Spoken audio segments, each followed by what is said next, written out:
Hello guys, meron tayo tanggap. iPhone 11. Issue niya is restarting. Bale, nagagamit pa naman yung unit kaso within 3 minutes, mag-restart yung unit kaya hindi mo magamit ng ayos. Director ng contact natin from Tasmariñas, Cavite. Ito, testing natin muna kung mag-restart nga siya.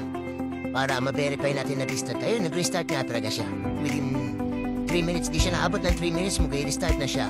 And mag-upload ko, mag-i-debut, and gamitin mo gano'n na ulit siya. Kaya, tayo ating i-fix.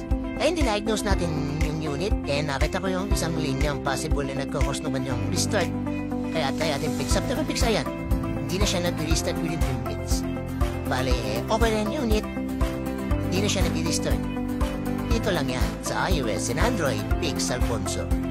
Thank you!